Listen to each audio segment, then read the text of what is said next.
Hello friends, welcome to my channel जिन्ना जीजी recipes. आज मैं आपको बनने के देखेबी गोटा मुग बेसर। तेबे चलतु यार प्रस्तुति प्रणाली जाननेबा।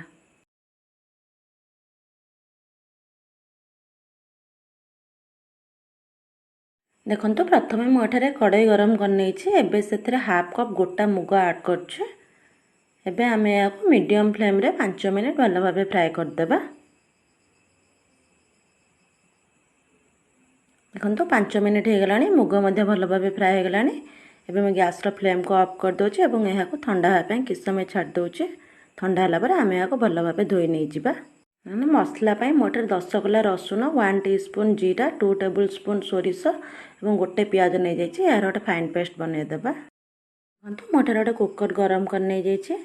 एबे से 2 टेबल स्पून तेल ऐड करुचे।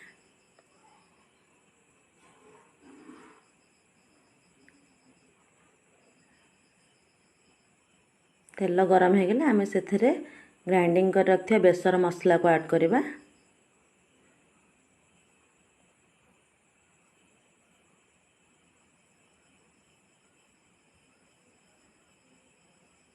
एबे मुझे 1/4 टीस्पून हल्दी powder, 1/4 teaspoon red chilli powder और 1/4 टीस्पून लुण ऐड करछे। या भल भाव मिसई देबा।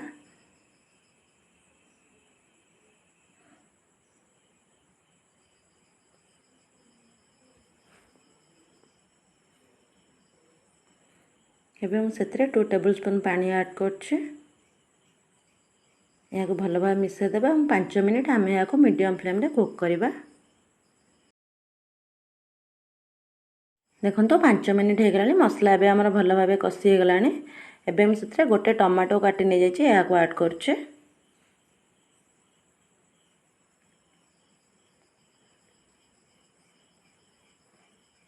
एबे गोटे बैगन को पीस पीस कर काटी नहीं जाइए या ऐड करछे।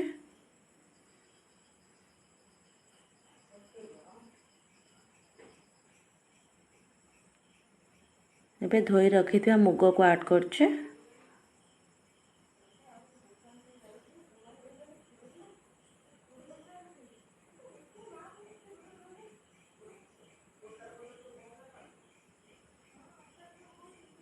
एवं गोटे आलू को चोपा छड़े काटी नहीं जाइए या ऐड करछे।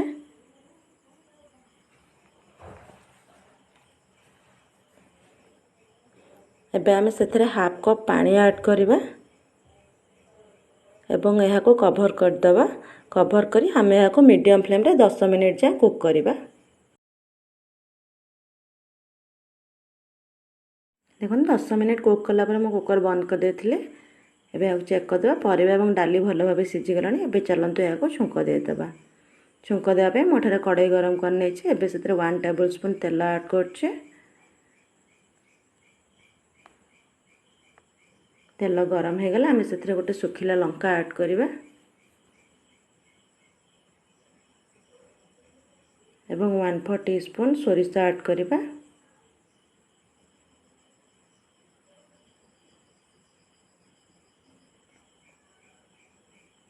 एटा 5 कला रसुण को ग्रेट कर नहीं जाइए या ऐड करछे।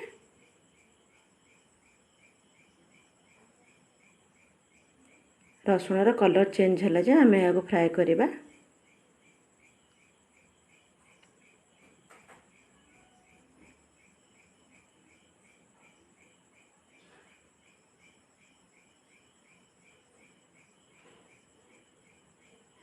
देखो रसुणर कलर एबे चेंज हो गला। एबे से सीझे रखा डाली और परिवा को ऐड करछे। या भल भाव मिसई देबा और 2 मिनट आम या मीडियम फ्लेम रे कुक करदेबा।